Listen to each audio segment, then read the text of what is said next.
Estás escuchando Chisme de Kotatsu, un programa de japonés chido donde chismeamos Gutto Gulf en mano sobre todas esas cosas que no pueden ser sino japonesas. Bienvenidos. Japonés chido. Güey, el agradecimiento perpetuo, güey, a la bandita de Gutto Gulf, que aquí pueden ver, güey, la mítica insignia del último lobo japonés. Cervecería acá en la 7 veces heroica Yoshino Oriental o Higashi Yoshino para la banda del archipiélago, donde hace, ¿qué será? Como unos 3, 4, 5 años, es cierto, 6 años, llegó el mítico, la dupla Ishii, acá al pueblo, venidos de la 7 veces heroica Osaka, de un heroicismo al otro. Llegaron acá a la mítica Yoshino Oriental a hacer cervezcos. La dupla se dedicaba en general a muchas cosas, pero desde hace muchísimos años llevaban tiempo dedicados a la montaña, ¿no? A recorrer montañas por aquí y por allá. Y algo que siempre acontecía en ese vaivén era como de, güey, un cervezquito, güey, se antoja, ¿no? Cervezquito. Pero ¿por qué en este lugar no hay alguien que esté haciendo cervezcos, ¿no? Particularmente aquí en Yoshino Oriental.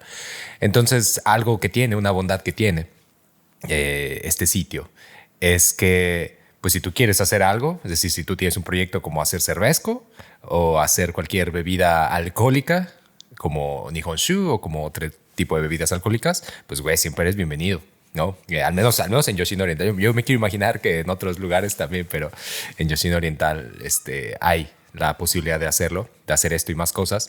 Y entonces dijeron, güey, pues hay que mudarnos, güey, a la mierda todo. No dijeron a la mierda todo, pero sí fue como de, güey, hay que mudarnos, hay que ponernos a hacer cervezcos. Si lo que nos gusta es hacer cervezco, ¿por qué no estamos haciendo cervezco?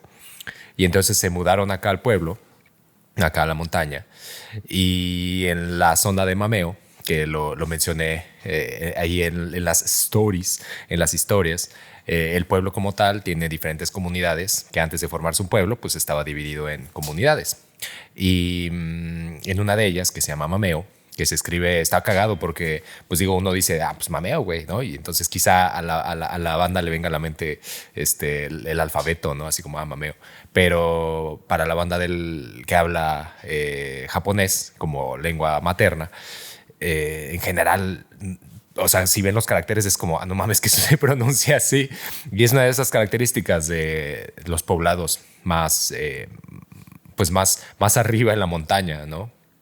Que de alguna u otra manera la forma de hablar, la forma de comunicar, es decir, la forma de verbalizar y la forma de comunicar de manera escrita, pues es diferente, porque no existía necesariamente una práctica escrita, ¿no? Una tradición escrita, de que, o sea, la hay, pero no de oficializar todas las cosas, ¿no? Sino que la tradición siempre es más oral.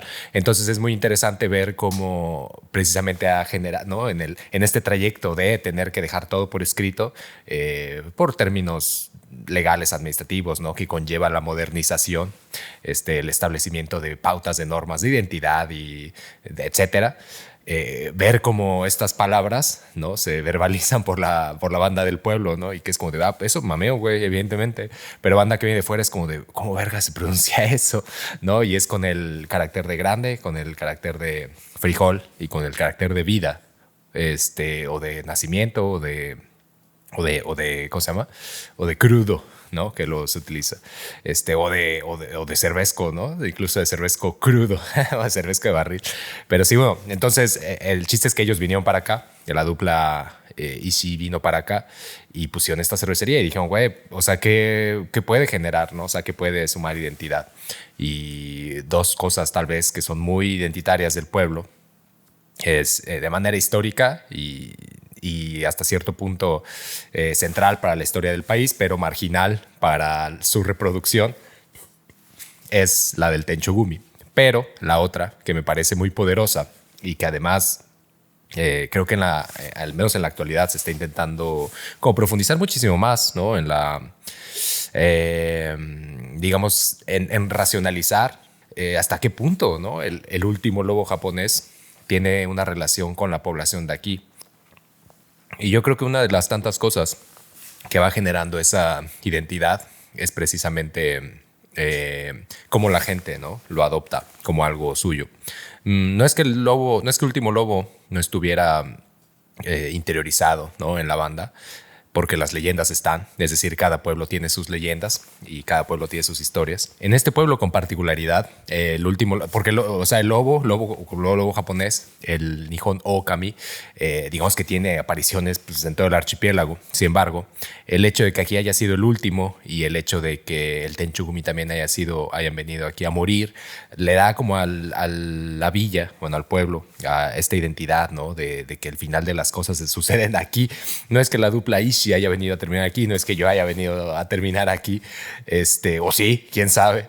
Sin embargo, eso me parece que eso es como la clave de cómo se va formulando identidad, a pesar de que samuráis y movimientos violentos, ¿no?, de la chaviza samurái han habido por aquí y por allá.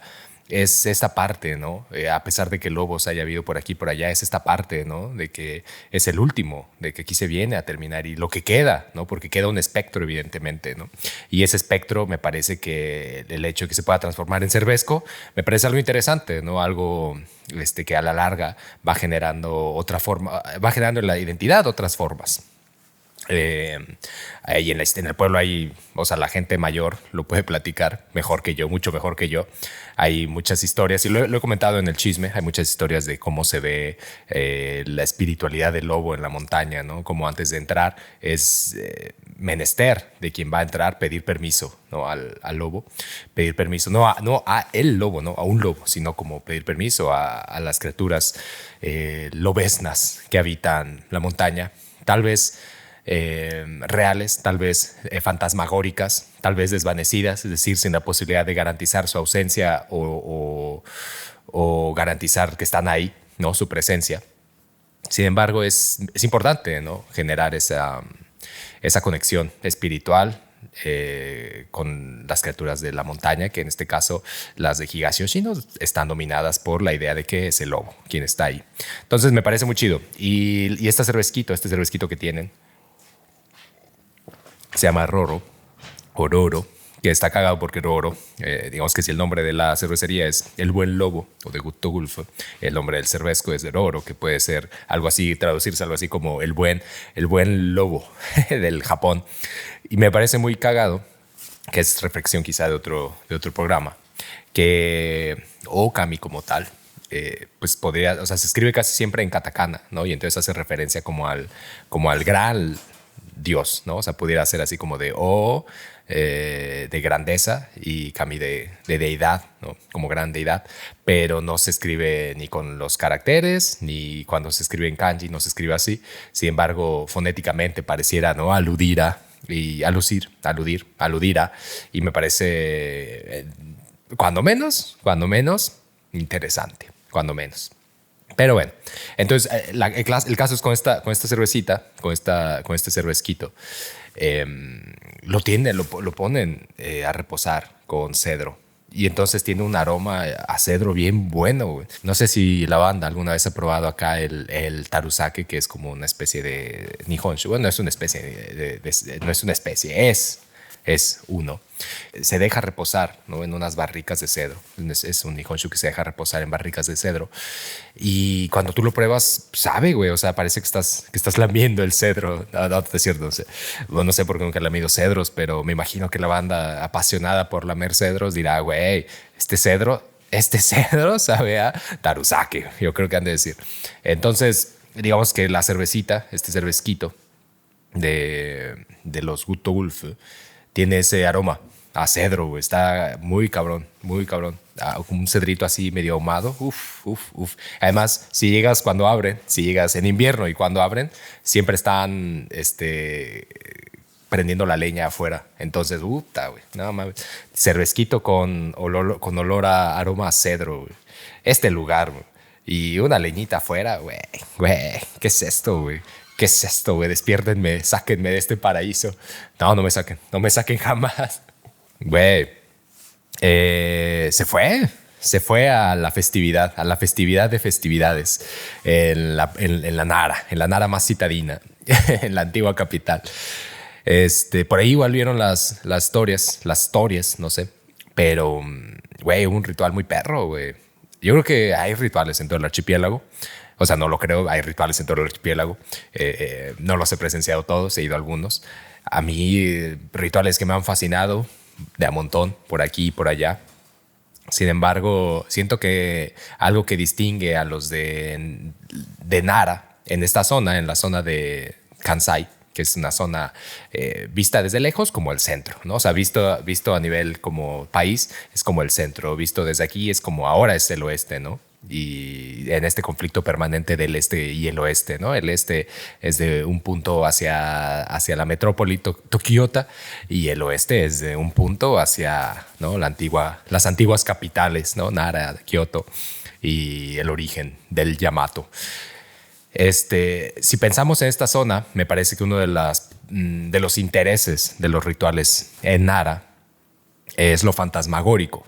Cómo lo fantasmagórico irrumpe en la vida cotidiana y cómo lo fantasmagórico no es lo que sigue a la vida, sino es la vida misma, ¿no? Es decir, flota sobre la vida misma. Eso es algo interesante porque digamos que en el sintoísmo, Nara tiene, no, es muy budista, Nara. Sin embargo, digamos que ese budismo Nara, ¿no? Que se erigió como poder político, como poder religioso, como poder en sí, está construido precisamente sobre una base sintoísta.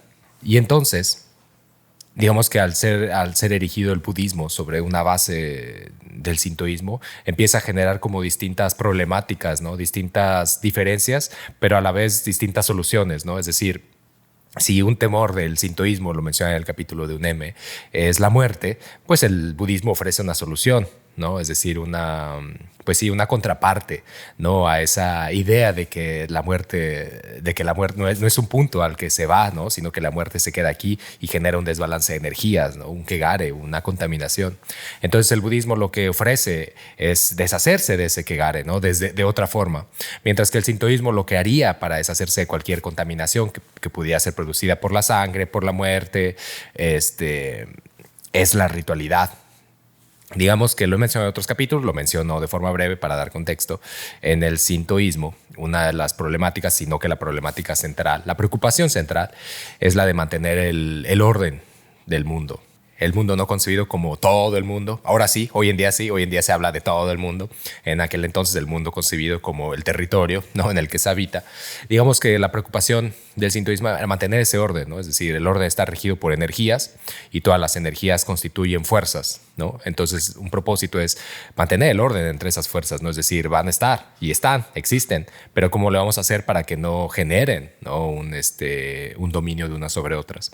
Y entonces ese era el rol, uno de los roles principales del emperador cuando se genera el puesto de emperador como tal.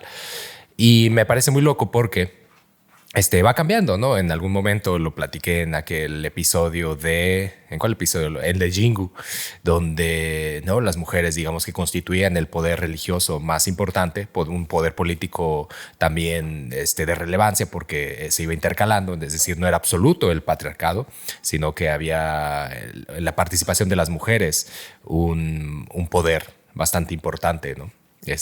Tanto político como religioso, como militar, etcétera.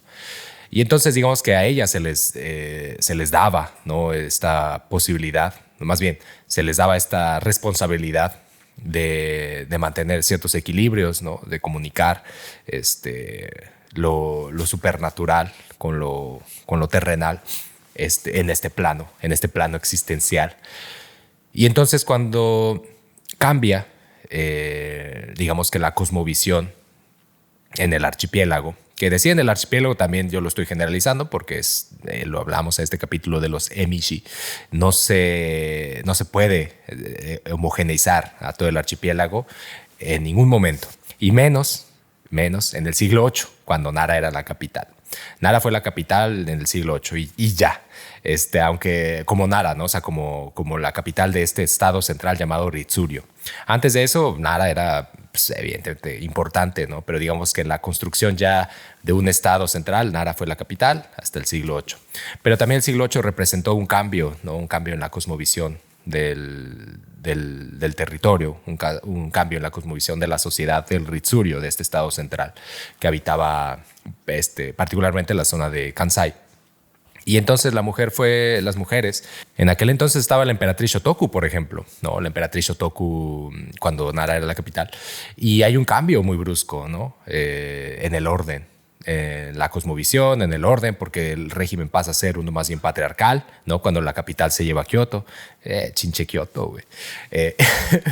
Y entonces digamos que va cambiando todo, ¿no? Incluso la responsabilidad del sintoísmo también cambia y demás.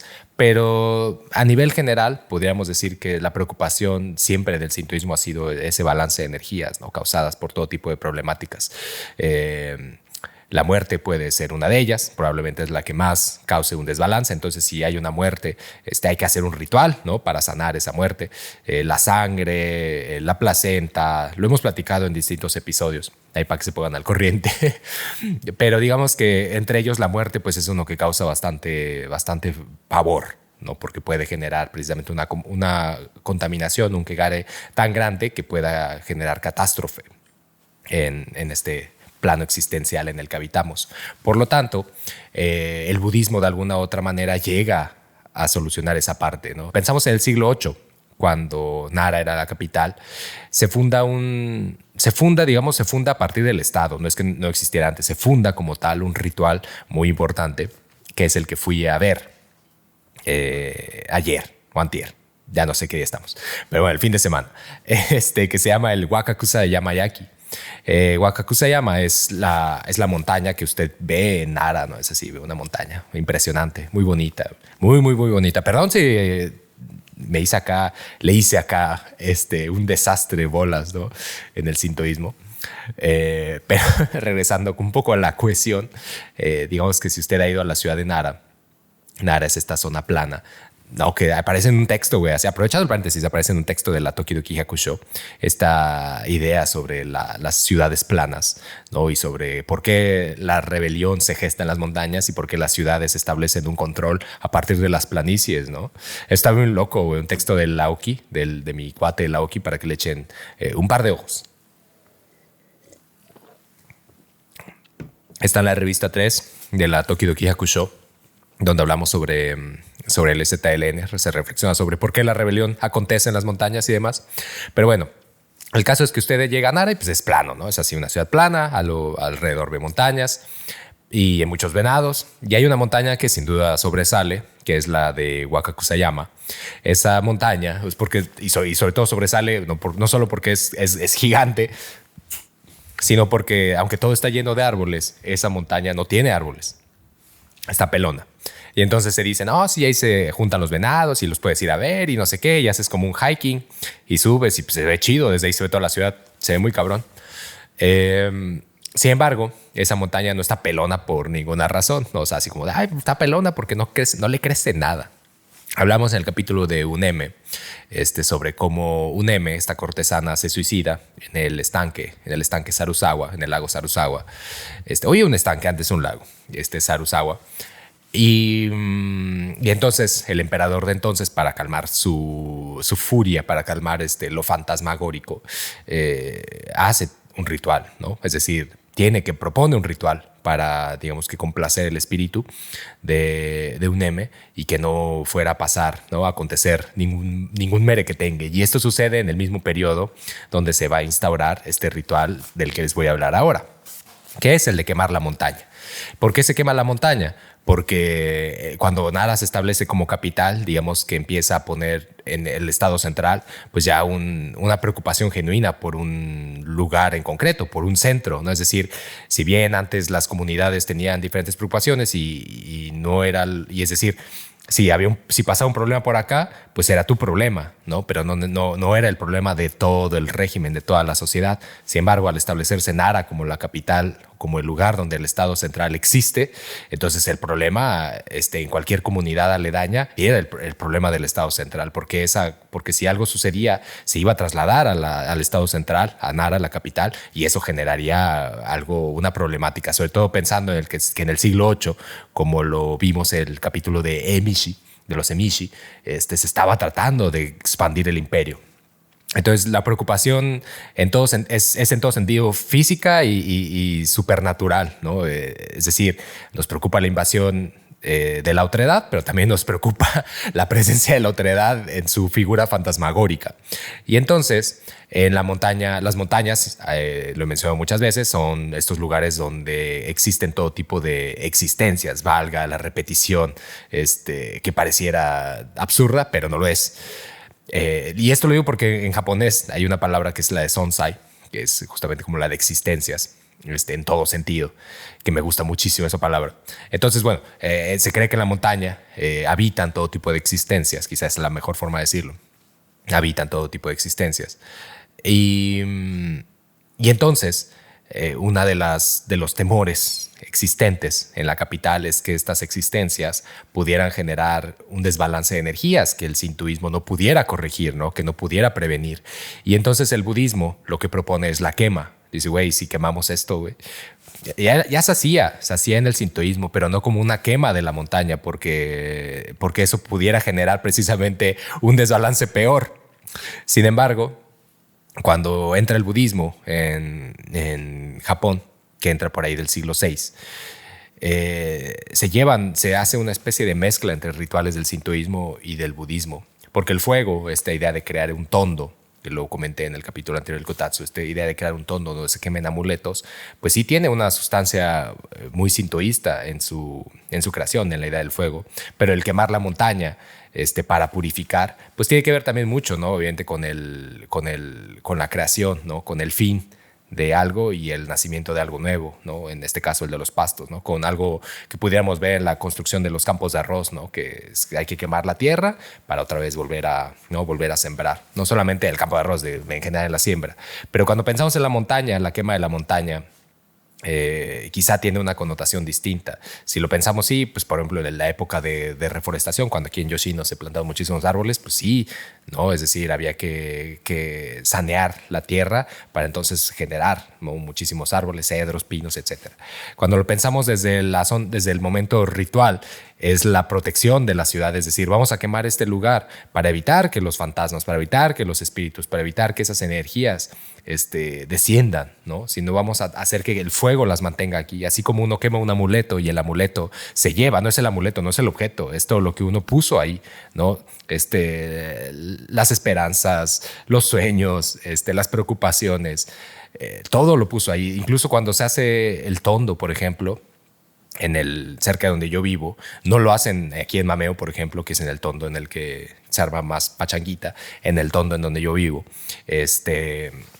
La gente, por ejemplo, el mochi lo agarra y le va rompiendo pedazos y piensa en todas las cosas que estuvieron de la verga en el año, ¿no? Y dice como, güey, pinche gobierno, güey, la verga. No, o sea, el de güey, el de Ishiba, no, el del primer ministro que está, pinche gobierno de la verga.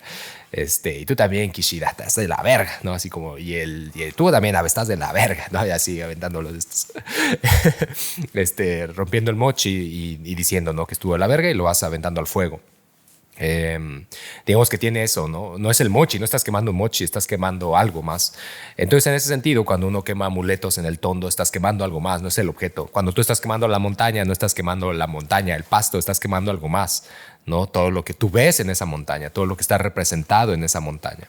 Entonces, el ritual del Wakakusaya Mayaki consiste en precisamente quemar la montaña porque se creía que en esa montaña vivían existencias, espíritus peligrosos para la ciudad, para el orden de la ciudad, de la capital Nara, y entonces era importante quemarlos cada X tiempo, particularmente en enero, porque en enero, o al principio del nuevo año, porque el principio del nuevo año es el momento en el que, ¿no?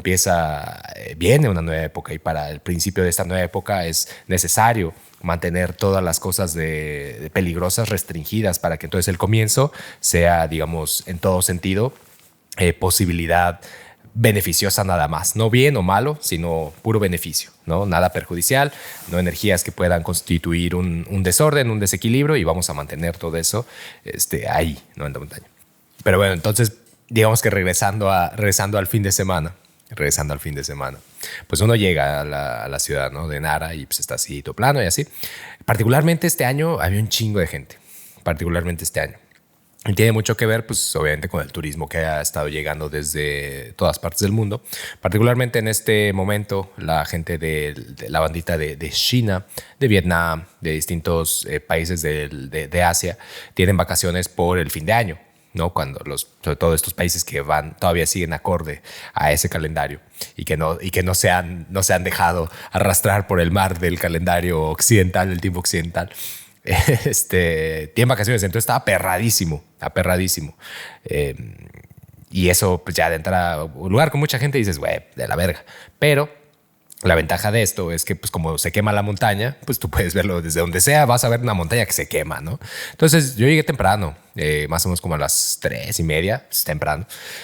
Y primero lo que sucede es que un séquito sale hacia el templo, hacia el santuario, perdón, Kasuga. Que Kasuga es interesante, Kasuga lo van a conocer, está en Nara.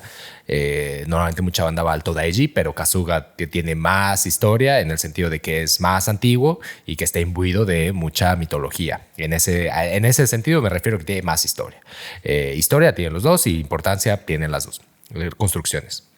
Entonces el Kasuga fue en japonés hay distintos niveles, o sea que lo distinguen. En español digamos que va a ser como santuario, quizá a veces le llaman gran santuario, pero el santuario a final de cuentas en japonés tienen distintas características, ¿no? Porque a veces es jinja, es taisha, o es jingu, ¿no?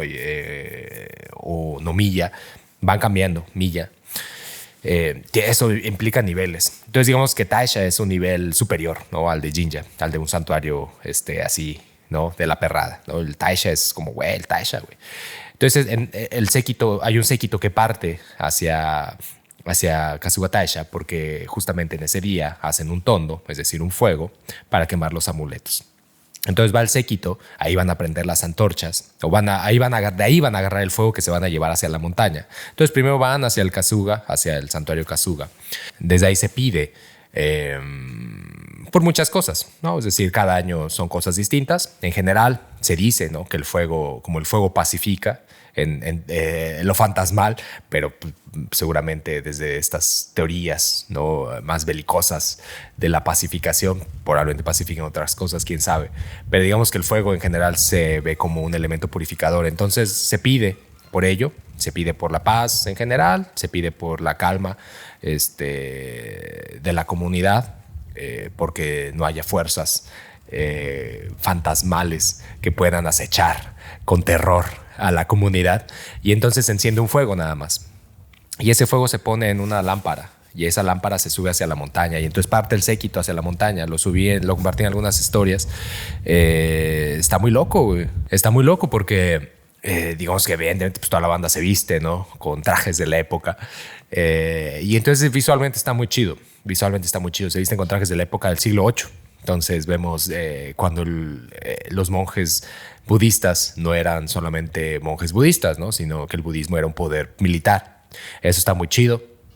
Y se hace una mezcla entre el budismo y el sintoísmo, lo cual habla de alguna u otra manera del contexto del tiempo, ¿no? Esta aspiración del Estado central por ser considerado como un igual por el continente, por la China de Tang, y entonces usando el budismo como una forma de poder institucional que pueda generarles un puente hacia el exterior, pero también el sintoísmo como algo que genuinamente conforma la cosmovisión del mundo, ¿no? Es decir, no era necesariamente para entonces un poder militar o un poder político a la misma altura que lo era el budismo en su conexión con el continente, pero era el poder que regía la cosmovisión del momento también. Entonces se mezcla, ¿no? Se sincronizan tanto el budismo como el sintoísmo, y entonces se lleva el fuego hacia la montaña, y en la montaña se prende, se hace otro agradecimiento por el fuego.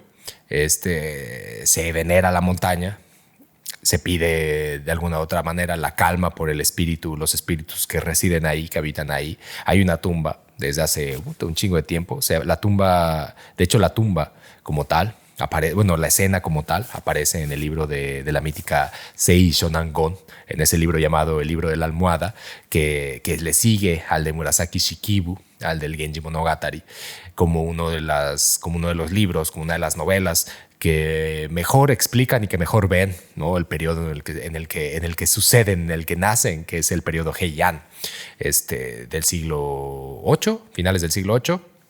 hasta el siglo XII. Entonces aparece ahí una escena precisamente de cómo lo fantasmagórico, de alguna u otra manera, es una amenaza permanente para entonces, para la corte, porque pues igual la chaviza que del día a día, pues dice, a mí qué, güey, pues yo vivo ahí en el cerro, yo qué, güey, yo qué me preocupo, güey. Pero la comunidad aristócrata sí tenía una preocupación genuina por esa montaña, particularmente por esa montaña, porque desde antaño hay tumbas, ¿no? En esas zonas y en toda Nara hay un chingo de tumbas desde el siglo siglo 3, 4, 5, etcétera, que le llaman coloquialmente el periodo de tumbas precisamente al siglo V. Entonces, bajo esa preocupación, escribe Sei Shonangon en el libro de la almohada, se generan rituales pues, para poder mantener al margen a los espíritus. Entonces, digamos que se hace, ¿no? Se hace un pequeño ritual frente a la montaña antes de prenderle en fuego. Hoy en día ya lleva unos cuantos años, salen fuegos pirotécnicos, ¿no? El famosísimo Hanabi, que vuelan así del cielo y se ve súper verga, se ve súper chido. Además, como está todo oscuro, de repente así se ilumina la ciudad y ves hacia los venadillos corriendo, porque la mayoría regresa a la montaña cuando llega la noche. O sea, uno luego se pregunta como, ¿ya estos güeyes a dónde fueron? Porque parecen bicicletas públicas, ¿no? Que llega un momento cuando ya es de noche que pasa una camioneta recogiendo todas las bicicletas, ¿no? Y se las lleva como a un estacionamiento general. Y luego al día siguiente las vuelve a sacar, ¿no?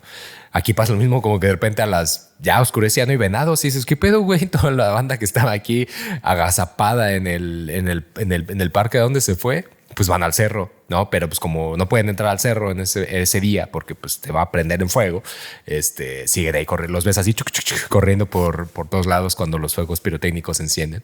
Y luego prenden la montaña, ver la montaña encendida sí está cabrón, güey.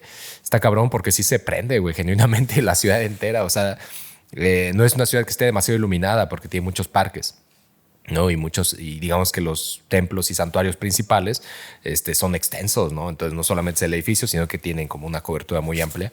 Y entonces ver que todo eso, que es oscuro, se ilumina con el fuego de la montaña, está muy perro, güey. Eso está muy perro.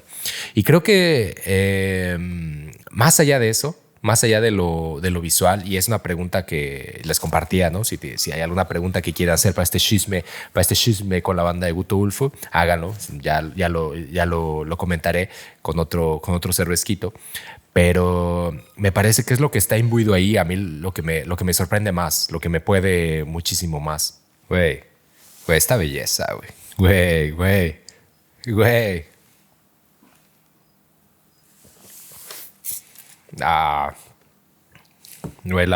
Este cervezquito, el cervezquito oscuro,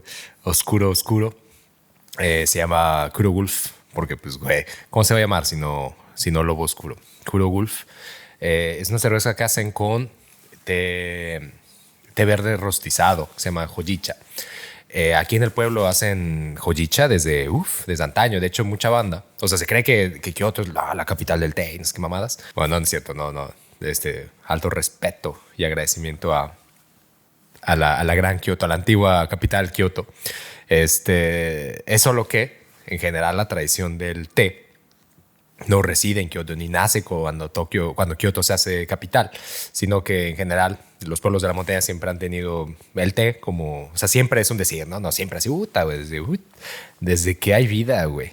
No, sino que en general, pues desde un tiempo muy prolongado, desde antes de que se institucionalizara como una bebida de la aristocracia y del poder, pues el té ya forma parte de la vida cotidiana. Entonces, en el té sigue habiendo mucha gente que no es que lo comercialice, sino que lo produce para su consumo propio. También hay gente que lo comercializa y está bastante bueno.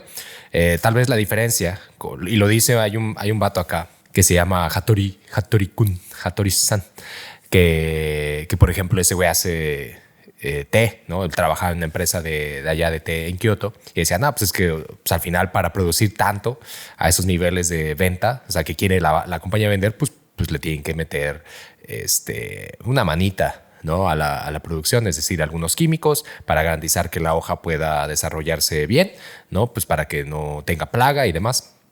Y eso pues altera de alguna u otra manera la pureza del té, dice él. Entonces él se vino acá al pueblo y ya lleva bastantes años produciendo té verde y hojicha, que es el té verde rostizado. Y lo chido de aquí es que pues no le pone nada.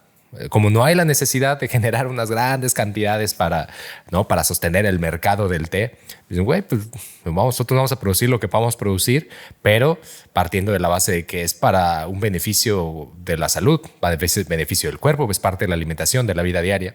Entonces no le vamos a poner nada. Y entonces con ese tecito, con ese hojicha es que hacen este cervezco magnificente.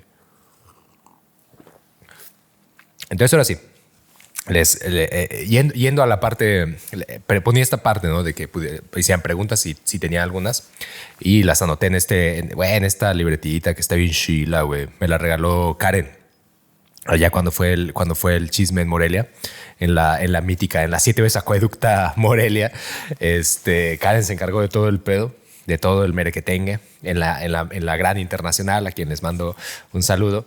Me ayudó mucho con el chismecito ahí en Traspatio y pues el agradecimiento es perpetuo para Karen y para Grecia. Pero esta libretita me la regaló Karen y ella es ilustradora, entonces hace cosas muy chilas, hace muchos eventos, güey, la manda más a la hora de hacer eventos allá en Morelia relacionados con el Japón Pompón. Entonces, güey, para que sigan lo que hace Karen, las ilustraciones que hace Karen, que están muy chiditas. Sé que tiene comisiones, entonces para que se armen sus comisiones. Que quiere un tatuaje, güey, que se me hace el diseño, para que le digan.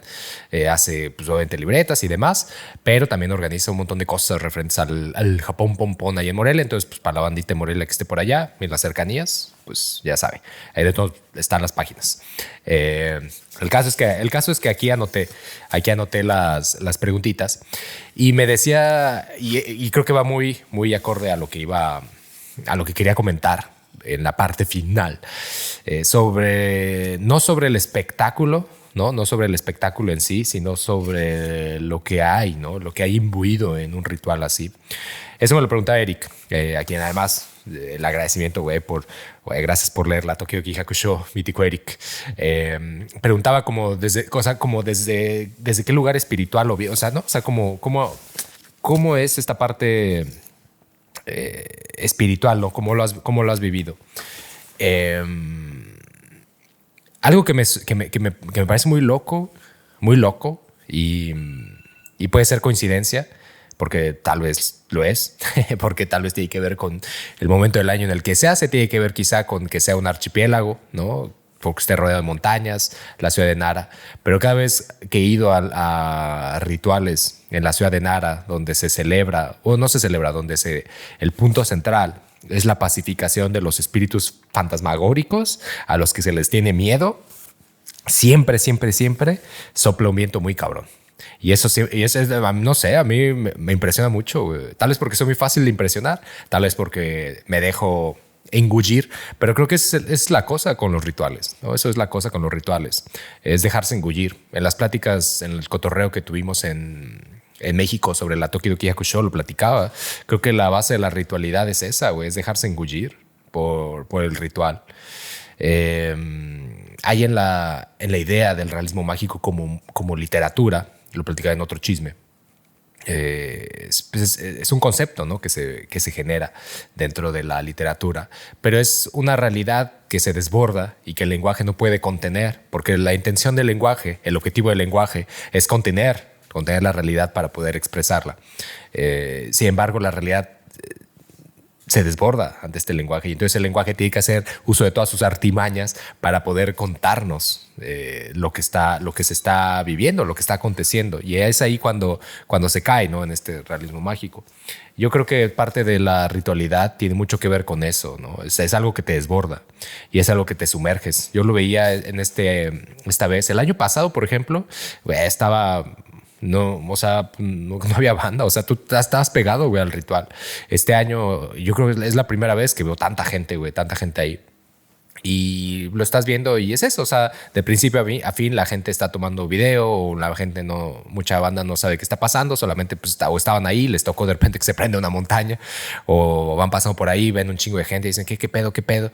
O ven en la de esta de información turística como de, hoy va a haber fuegos pirotécnicos y está este ritual, ¿no? Y la foto es una montaña incendiándose. Y entonces la gente pues ve, ¿no? O sea, la banda ve. Y entonces es un espectáculo al cual se asiste. Creo que, pues bueno, si eso es la forma en la que la ciudad lo lleva, pues ok, pues va, es la forma en la que la ciudad lo quiere llevar, ¿no? Pues algún beneficio sacarán de esa parte. Sin embargo, cuando el ritual sucede, yo creo que la banda que se deja engullir por eso lo vive de otra forma distinta. A mí me gusta ser engullido por esos rituales. O sea, yo los compro, güey, totalmente. Y utilizo la palabra comprar, pues porque ya, ¿no? Mi cuerpo está subsumido en el capitalismo y se intenta escindir de ahí. Por eso quizá digo la palabra, yo lo compro, güey. No lo compro, lo tomo, güey. Me toma. A mí me toma. Y me gusta, güey. Me gusta mucho esa sensación, ¿no? De que simplemente, güey, estás ahí, güey. Estás ahí y estás siendo tomado por ese. Y entonces creo que mucho de la ritualidad va por ahí. Sí, sin duda. ¿Cómo lo vivo? Me dejo engullir. Me dejo engullir y qué sabroso, güey. No yo. Qué sabroso dejarse engullir. Dejarse engullir, güey. Sí está muy chilo. Eso en las preguntas. Y les preguntaba también de su cervezco favorito. Y hay en particular una que me dio mucha risa. Una que me dio mucha risa, que es de Ajisu. Saludaxo, güey, a la banda argentina, que no es por nada. No es por nada positivo la televisión de acá del Japón, hablando ahora con el ascenso del trumpismo al poder. La primera vez que veo en la televisión a Milei, la primera vez que veo en la televisión japonesa a Milei, y ¿sabes qué es lo peor, güey? Se hablaba, oye, yo creo que el Japón necesita un Milei. Y yo dije, güey, ¿qué pedo, güey? ¿Qué pedo? No es el tema de ahorita, pero, güey, el agradecimiento perpetuo a la bandita que escucha desde la Argentina. Ojalá, güey, se arme ir este año. Estaría chido. Si quieren armar algo para la Tokidoki Yakusho, lo armamos, güey. A partir de noviembre vamos a armar cosas para la Tokidoki Yakusho. Que se arme en Argentina. Pero bueno, el caso es que me decía a Jisoo, que ahí en la Argentina había una cerveza de arroz y me preguntaba, ¿esto es real, güey? ¿O es como un truco para otakus? Me da mucha risa porque depende, aquí en la cervecería del Buen Lobo, del Guto Wolf, no hay un cervezco como tal para la banda otaku. O sea, de arroz, para la banda otaku, no hay una cerveza de arroz, pues, perdón. Se fue así, me dejé ir con este cervezco, me dejé engullir por el cervezco oscuro. No hay una cerveza de arroz y en general no son tan, o sea, no acontecen por todos lados. O sea, no es un producto, pues, digamos que de cabecera, pero sí es cierto que hay. O sea, ¿de qué hay? Y son catalogadas como cervezas artesanales. No se producen, digamos que dentro de las marcas de cabecera del archipiélago no están. Aquí quizá vale la pena marcar una diferencia importante, y es que dentro del archipiélago hay dos categorías, al menos, o tres. Las cervezas son cervezas cuando tienen más del 65% del producto a partir de malta, ¿no? Más del 65% es malta. Después, si la cerveza no tiene más del 65% de malteado, entonces no se considera cerveza y se le llama diferente, hapushu. Luego, si tú haces un cervezco artesanal, no estás haciendo cerveza, estás haciendo cervezco, una bebida alcohólica de forma artesanal. Entonces no se le puede llamar como tal cerveza, ¿no? Y por eso le ponen el nombre craft beer. No sé si en México, no sé cómo está la regulación en México, y aquí en realidad se basa a partir de los impuestos, güey. Si tú produces cerveza, pagas un resto de impuestos. Por eso el cervezco es caro. Y por eso las mismas compañías cerveceras idearon productos, el hapushu, como una opción, ¿no? Es decir, ¿sabes qué? güey, la banda no me va a querer comprar cervezco, güey, porque está a 200 y tantos yenes, güey. Déjame hago una bebida que sea menos del 65% malteada. Y entonces le vamos a llamar diferente. O sea, la imagen es como cerveza, ¿no? Aparece algo amarillo así brincando en la lata. Voy a hacer comerciales donde la banda la pruebe y diga, no más, está buenísima. Y la vamos a vender, ¿no? Y ahí no, en la lata en ningún lugar va a decir cerveza, pero la banda la va a comprar como cerveza. Y sí, efectivamente es como una bebida sabor cerveza, digamos, ¿no? Así se vende.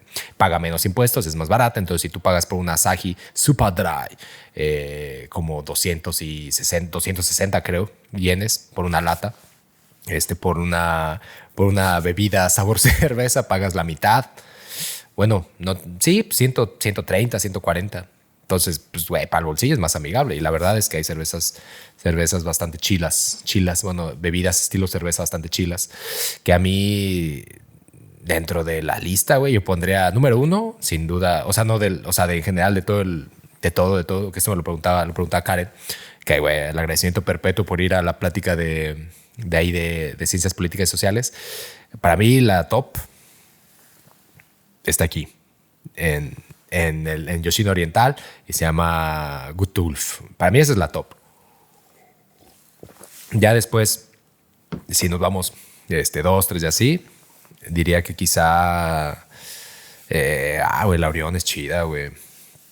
Pondría por ahí en tres. Hay una que se llama, o sea, toda la banda yo creo ubica, la banda apasionada del cervezco e interesada en lo que acontece en el archipiélago, conocerá la Sapporo, pero tienen una que se llama la clásica Sapporo, güey, esta perra, güey. Esta perra, además, me tocó ir al archipiélago que diga, a la isla de allá, de la septentrional Hokkaido, cuando estaba Kamui Den. No es cierto, Golden Kamuy, perdón. Ojalá me hubiera tocado cuando estaba Kamui Den, pero no, fue cuando estaba Golden Kamuy. Y entonces sacaron la imagen de la lata, un latón así hermoso, güey, con los personajes, güey, de Golden Kamuy. No, sabía más buena, güey. Yo creo que esa sería mi top 3 de hoy. La poderosísima el Buen Lobo en su versión oscura, la Orión y la Sapporo clásica, güey. Yo creo que sí. Pero bueno, muchísimas gracias a la bandita por escuchar este chisme sobre el misticismo de la montaña y de sus ritualidades. Mucho que contar con respecto a muchas cosas, pero güey, el tiempo se va. En este Kotatsu, un agradecimiento perpetuo, saludcita desde acá, desde la poderosa Buen Lobo. Y ya saben, nos pueden agregar en Patreon para escuchar más chismecito en www.patreon.com/Japón de Chido. Ahí nos pueden apoyar para más chisme, para que se arme el merequetengue y para que este canal pueda seguir haciendo chisme de categoría. También puede hacerse la revista Tokidoki Hakusho en tokidokihakusho.com. Ahí la pueden comprar. Nosotros se las enviamos hasta donde quiera que estén. Y, güey, será agradecimiento perpetuo si ustedes nos siguen apoyando para que la Tokidoki Hakusho no pare. Porque traemos agenda, güey. Traemos mucho por decir. Ahora en mayo sale la número 5. Entonces, para que se vayan haciendo de una. Y si ustedes quieren venir al archipiélago, ya saben que en Japón es Chido, les podemos apoyar con su itinerario y les podemos apoyar con guía, experiencias y todo, güey. Si ustedes quieren venir acá, echarse un cervezquito con nosotros, a la poderosísima Gutto Gulf en la Yoshino Oriental, en Higashi Yoshino, les armamos el cotorreo, güey. Y aquí no lo echamos, aquí en la mesa que ven ustedes detrás, que ya está llegando la clientela, así que nada. Mándenos mensajes si quieren que les ayudemos a armar el merequetengue en el Japón y será un gustazo, güey. Salud y kanpai. Y, güey, el agradecimiento perpetuo a Gutto Wolf. Otsukaresama desu. Gokurou-sama desu.